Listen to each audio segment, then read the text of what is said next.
Մանկական 3 բնավորության գծեր կամ մոտեցումներ, որոնք մեծերի մոտ տպավորություն են թողնում որպես չարություններ, բայց իրականում նրանք բացարձակ չարություն չեն։ Առաջինը, երբ երեխան ուրիշների, օրինակ տատիկ-պապիկների, հայրիկի,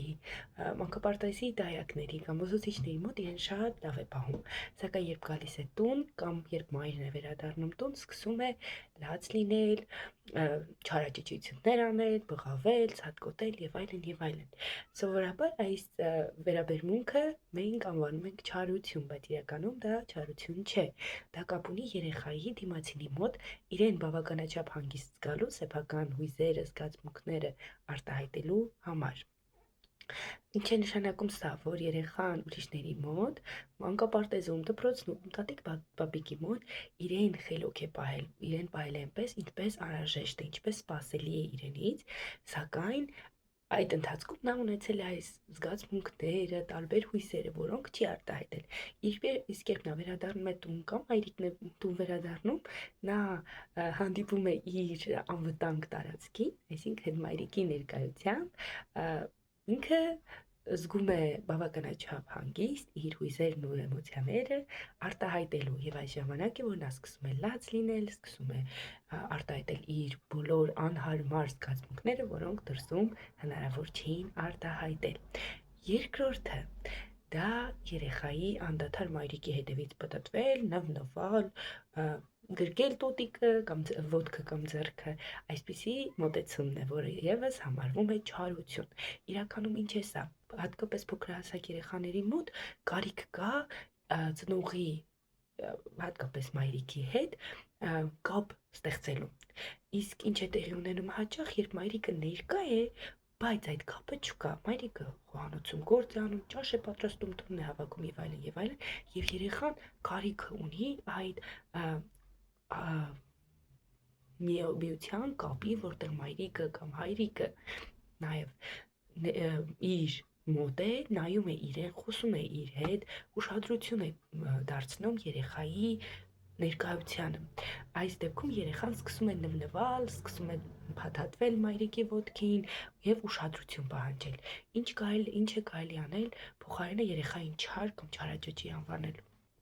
Պարզապես թողեք ձեր գործերը 15-20 րոպեով, գնացեք երեխայի մոտ, գրկեք նրան, նստեք իր հետ,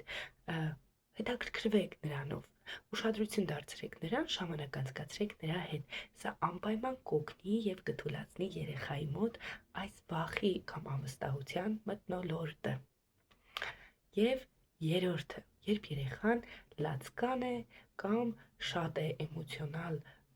զգացումները արտահայտում։ Հատկապես փոքրահասակ երեխաների մոտ, մինչև 3-4 տարեկան երեխաների մոտ հաճախ կարող ենք տեսնել իրավիճակներ, երբ մարդիկ սովոր են անվանել չար կամ չարաճճի։ Երեխան հաճախ լաց է լինում, երեխան բղավում է, երեխան անհանգիստ է։ Ինչն է պատճառը։ Փոքրահասակ երեխաների մոտ դեռ բավարար չափով զարգացած չէ ինքնակառավարման ուղեղային հատվածը, որը պատասխանատու է ինքնակառավարման համար։ Ինչ է տեղի ունենում։ Երեխաները զգում են բոլոր այն էմոցիաները եւ զգացմունքները, որոնք մեծահասակներն ունեն, եւ դրանք գումարած նրանք չունենան այսպես դեպարտամենտ հատված իրենց ուղեղում, որը պատասխանատու է դրանք կառավարելու մեջ։ Երեխան լաց է լինում եւ չի կարողանում իր լացը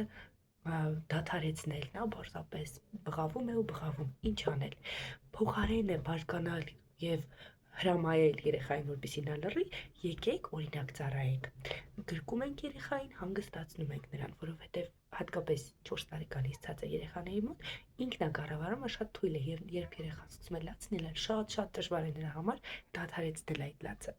Գրկում ենք նրան, նախ առաջինը ճիշտ վերաբերմունք ենք մոդելավորում երեխայի համար։ Չենք բղավում, չենք լարվում, չենք պահանջում նրանից անմիջապես ձայնը կտրել ու լռել։ Փոխարենը խորը շունչ ենք քաշում, նախ հանգստանում ենք ինքներս, որպեսզի կարողանանք երեխային ճիշտ մոտեցում